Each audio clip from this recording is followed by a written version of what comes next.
Good morning, everybody. I'm half asleep and I forgot to turn on the video. This is a kind of a mask making discussion. I don't allow cats on my table. This mask I made for a customer that they live across town. I made $60 worth of masks. I think I was charging them $5 each.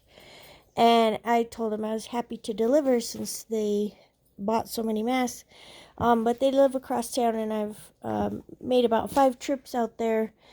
I was late on their order, and I could only deliver half the masks, and then I delivered the second half. And then I told them that if the mask fell apart during wash, I would be happy to fix them or replace them.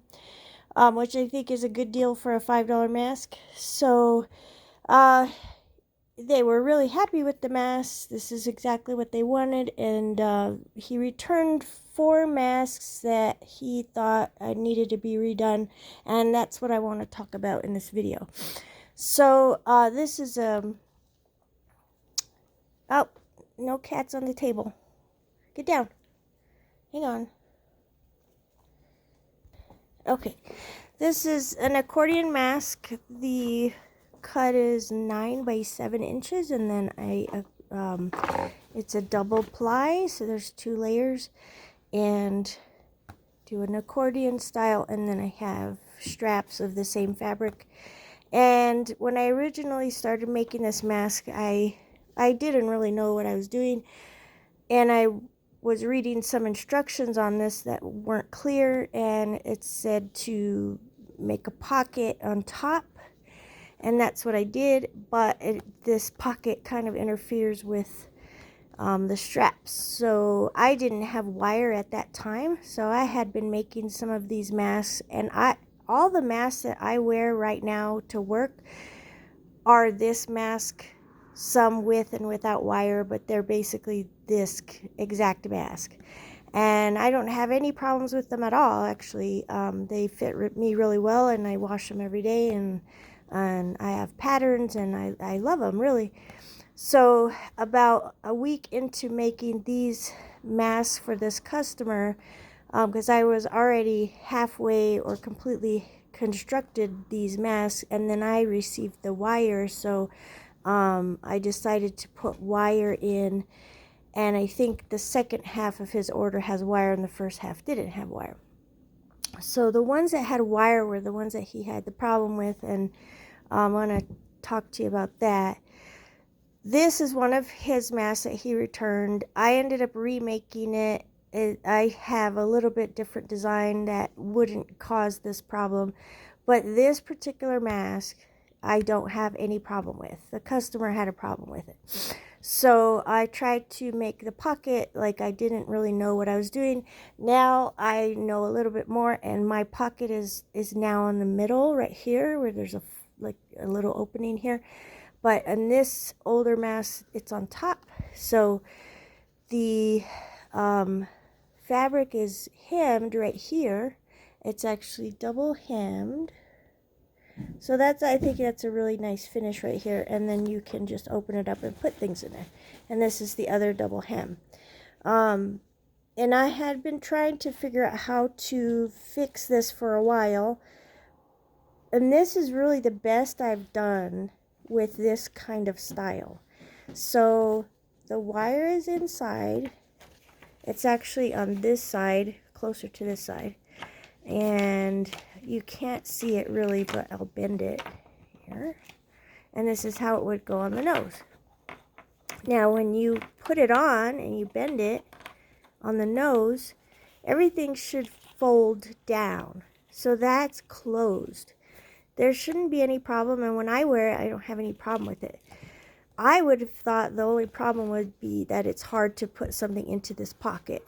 But what I'm gathering is most people are ignoring the pocket. However, I still will sew the pocket. So to fix his mask, I absolutely refuse to close this off, even though that would be the easiest way to do it. But I won't do that. I want to keep the pocket. Now that I've changed the style, it's a lot easier to put things into it because the pocket's here. I'm also going to be making 3-ply masks, which are completely different pattern. They're going to be fitted cone masks. So anyway, when I originally sewed them, this was kind of open. He returned it, didn't like that gap, so I hand sewed it. Let's see if I can. These cats are getting. Okay, so I hand stitched this in. You can see my hand stitching, and I was trying very, very hard to make this straight, because if you're not stitching it straight, you're stitching it and then the fabric will get twisted. And it's also important to knot the thread, because as soon as you pull on it, that thread is going to come out. So there's a little knot right there.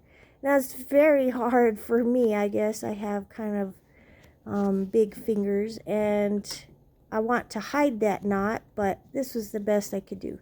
Sometimes once you do it, it's like to redo it is too much time. Just do it.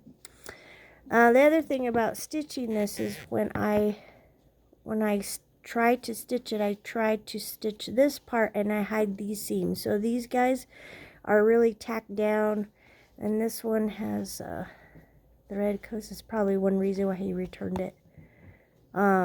Yeah, so my old sewing machine was making these knots. Well, see, I had fixed that. I guess they pulled it out. See, I fixed that.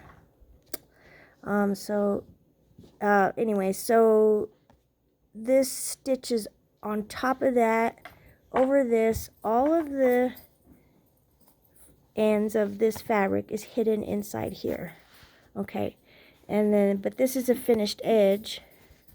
This pocket is a finished edge.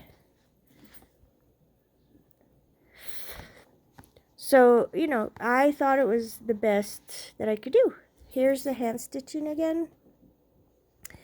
And I'm going to turn this around again.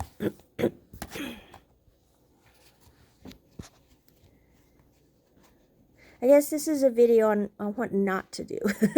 What not to do.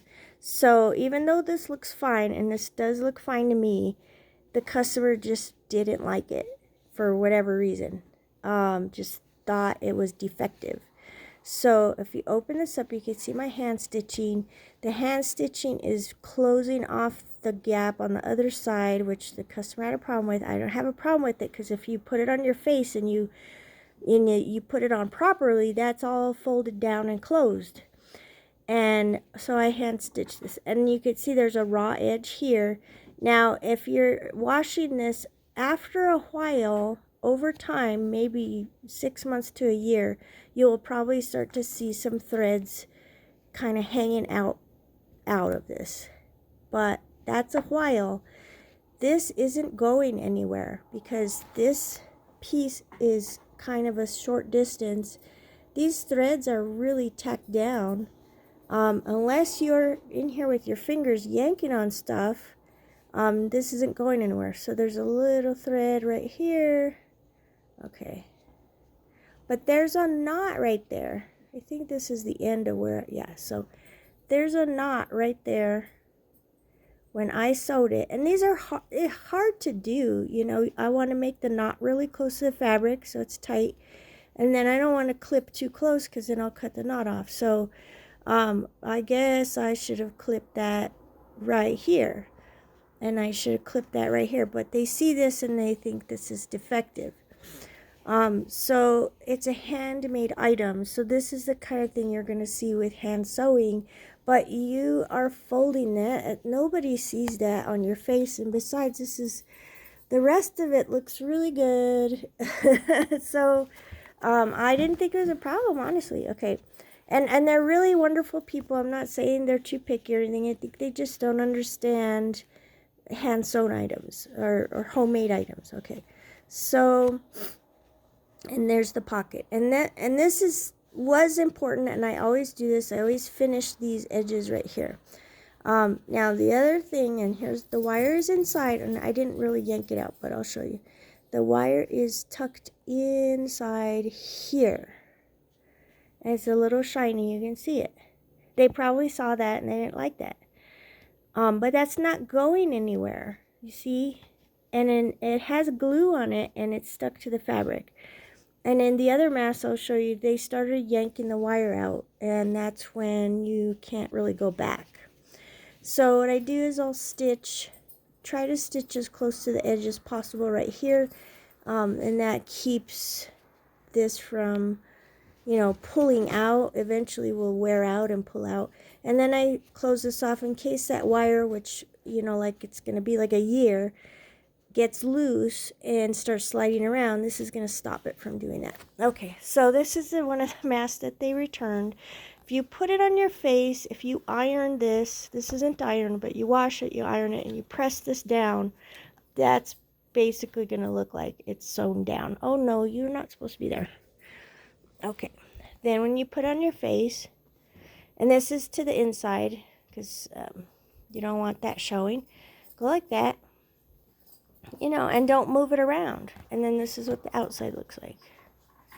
And this is symmetrical, so yeah. So and that's what they returned. There's no way for me to fix this. I just ended up just remaking it in a different style, and I'm keeping this. I'm washing it, and I'm going to keep it and probably wear it. Okay, so now this one, the other one they returned. Now, I understand a little bit more about what's going on, but see, this one is done exactly the same way as the other one I showed you, except this is a little bit wider, and it is kind of arbitrary. It's just how I ended up stopping my machine when I stopped it, and then I wanted it to be the same distance on either end. So this ended up wider, but I would think that this is easier. Cisco's growling because the kitten is trying to push him off the bed. This would be easier to deal with because there's more space for you to stick your fingers into the pocket. No, I guess let me see. I don't know what they were like yanking this open. Okay, I guess I accidentally hand stitched the pocket a little bit. But he didn't say that. Alright, so the problem with this one is probably that they didn't like seeing these threads. But when you're in here, not necessarily to use the pocket because they didn't say that. If you're in here and you're yanking around, oh, okay, so the wire is missing. So it looks like they pulled the wire out. And then I guess by pulling the wire out caused this to stretch out like that. Okay, so for the person sewing, what not to do is don't give anybody the opportunity to pull things apart. That's one thing. Second, if you're going to hand stitch, don't give anybody the opportunity to open it up and look at the hand stitching that's imperfect. If otherwise it's hidden, don't give them the opportunity to open it up like that, because that's all they're going to do all day is open this up. And that's just that kind of like manipulation of the fabric is going to wear out the fabric. It's going to stretch the fabric, and it's going to eventually break apart those seams. So here's another one they returned that's constructed exactly the same way. Okay, so this is the let's see, so yeah, this is what would be shown on the front if you were wearing it, and you can see these side. And so I was having problems with this thread in that it's very slippery thread and it would come out. But I sewed it exactly the same way. There's a little double stitching here. Now, if I had received these masks, and I'm not saying these people are bad or anything, I just think they don't understand when you have a homemade item. Somebody made this homemade, didn't come from the store. So I have a regular sewing machine. I don't have an industrial sewing machine. And I'm kind of new to this. Now, these are $5 masks, which barely covers the material. If I were to receive something like this, I would just go out and buy a needle and thread and just start stitching. And I bet they would do worse than me, but they would probably be happy with it if they did it the way they wanted. Okay, so this is wider. Yeah, see, the thread is coming out. I really did my best to fix this. So one of the things I noticed is that raw edge, and I didn't want them pulling the wire out. So in this particular case, I sewed across that, and this would lock the wire in, but these threads started to come out. Now this is a lot of thread that is out. That means that somebody was yanking on it. That doesn't just happen in the washing machine. It happens over time in the washing machine, like 6 months. But this is when somebody took their fingernails and started pulling on it. All right, so on the inside, again, you're going to see that raw edge. That's normal. That's how it was going to be. I had stitched over that, but they were yanking on it, and so they ended up pulling it out. That was actually stitched down. There was actually a stitch over this. So they pulled it out. There's the wire. And now the stitch is useless. So it's looking bad on the outside, doesn't do anything. And so they returned this. There's still nothing wrong with this mask. Okay? You iron it. You press down the wire, flatter, because it's like wavy. Just flatten it. There, it's flat. It's flat. The wire is flat. Iron it.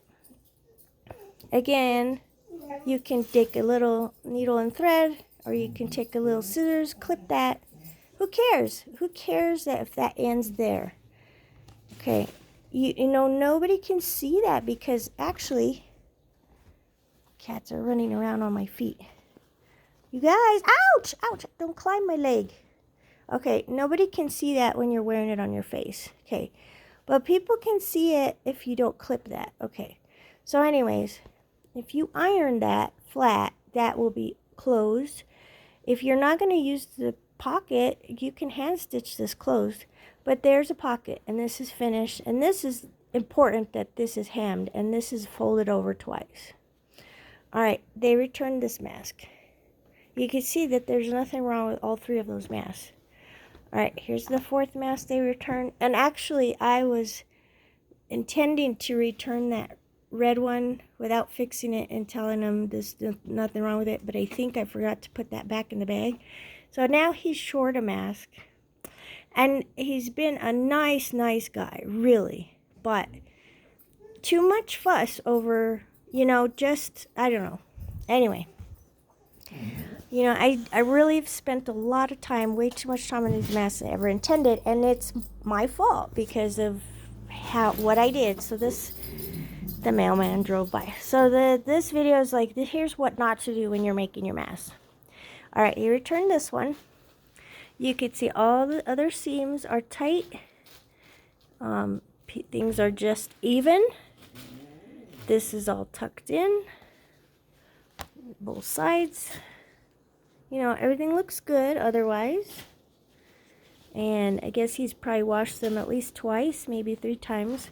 Now it's cotton, so they're going to look like this. But you iron it, and it's going to flatten out. Okay. So, obviously, when cotton wrinkles, this is going to happen. But you're not going to put it on your face like that. You need to iron it. And I told him that. Okay. So, this is what would be the inside. This is towards the face. And the washing machine and dryer do not do this. People's fingers do this. That's not just happening. Somebody took their fingers and did this, and that's why it looks like that. All right, let's start here. Here's the pocket.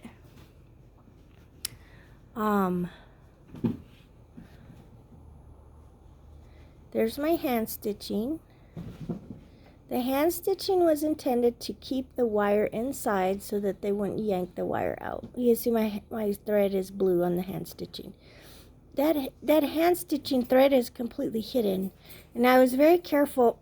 So I think I just made one small stitch here to tack that down so that they wouldn't continue to open that up.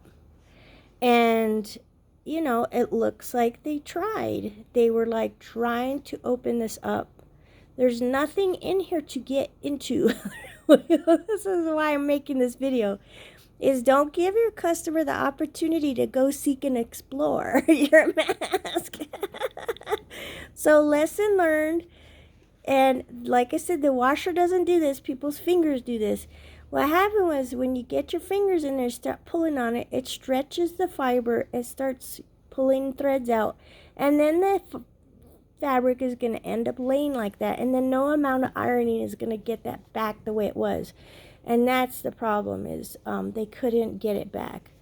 All right, so the wire had glue on it. And when the glue is stuck to the fabric, it looks like this. But if you iron that down, that's all gonna be invisible. But you put this against your face. Nobody can see this. It's functional. You bend the wire. If this was ironed, it would look better. And that's going to go around your nose. And that's the best kind of mask. And then again, this is stitched right here, so the wire doesn't move. Not that I think it will, but... And I've actually seen some masks on Etsy. You know, they have, you know, the news blogs and the fashion blogs are like, here's some really nice masks to buy. And I have seen this. I just came up with it myself, but I've seen basically the same bias tape style strap, and then they have a vertical stitch here on the either side of the wire. So this is a normal thing, really, really normal. Okay, so that's 4 masks. As you can see, there's nothing wrong with any of these masks. When I said you can return them if the seams pop out, what I meant was is if you're washing and something like this part is coming out, of course, send it back. I may have to redo it because that won't last another wash. And besides, that would be visible to somebody if that was coming out. So the other thing that could possibly come out, which I would definitely fix, is this stitch right here. Now I do a reverse stitch to lock it in. What happens is you're going along, you do reverse, it goes back over. You're stitching on top of the original stitch, and then you go back again. And it's a really tight stitch. It locks it down. If you were to start yanking on it, which you shouldn't, but if you were to start yanking or this thread starts to fall apart, it stops falling apart because of all that fabric, or I mean all the thread kind of laying on top of it. It's really tight. And this is folded under. There's nothing's going to be coming out. Now somebody who doesn't like homemade items is going to come over here, oh, so because this isn't something that you would see in a store-bought item. Okay. And store-bought items, they do a very good job of not creating the situation. So that's a part of this video, is try not to create a situation that's going to create something like this. Even though it's completely benign, it doesn't hurt, it's not rough, it's just a fuzzy end, that's it. Now you could cut this, but it's just going to happen again. It's going to make it worse. You could cut this here. It's just going to make it worse and worse and worse. So just leave it alone. Just, this ends up in the back of your head. Nobody can see it. So that's like kind of a message to people who make masks, a message to people who receive handmade masks, homemade masks, which most of them are. If you're buying them on the web, most of them are made in somebody's kitchen, sewing room, just like mine. This is my dining room table. I don't have any food on it except water. And this is where all these masks are made. So this is high quality cotton. This is 100% cotton. It's quilting cotton, and it's brand new. So I thought, you know, that I'm making a good quality mask, but attention to detail is, do not give the opportunity or a customer to start yanking apart the mask. Thankfully, there's nothing here for them to play with. This is really hidden. If this was a different design, and I think some people don't really focus on things like this, some of my early masks I ended up stitching on top of the straps, but I saw early on that I would start to get what, and I think it's fine, but you're giving people the opportunity to yank on those threads, and then eventually everything's going to fall apart. And then I double stitch this. One stitch is enough. One stitch is totally fine, because every time that needle goes down into the fabric, you're making a little hole, first of all. Second, every time that needle goes down to the fabric, it's attaching the fabric together. So there's probably 40 attachment sites here. If at any point the thread breaks, which is rare, would only happen if you hit this against something to break it, or it got really, really old and the thread started to break down, you still have 40 opportunities to pull that apart. People think that once this part is broken, the whole thing falls apart. That's not true in a homemade mask. In some industrial masks or industrial things, stitching is really different. Once the thread breaks in one place, the whole thing rips apart like as if it was knitted. But that's not true when you have a regular sewing machine. So, but just to, someone suggested, and I think it looks good. It doesn't really add function, but it looks good, and it looks like you're reinforcing. So I double stitch it. Sorry. Be quiet. Be quiet. Okay, so that's really what I wanted to talk about. I'm not upset per se. I ended up remaking these masks for them with the same color fabric, so they look identical. It's just that this is all closed down. I still put the wire in there, but this is completely closed. There's no way for them to open this up and try to look at the wire. And then the pocket opening is in the middle. So yeah, I re-sewed 3 of them, and I intended to just give this one back. And then I added an extra fitted mask with this fabric, which they didn't order, but he was like all solids. And I used to be a person who would only wear solid. I would never wear anything like this, a shirt or pants, nothing. But now I'm a very pattern oriented person.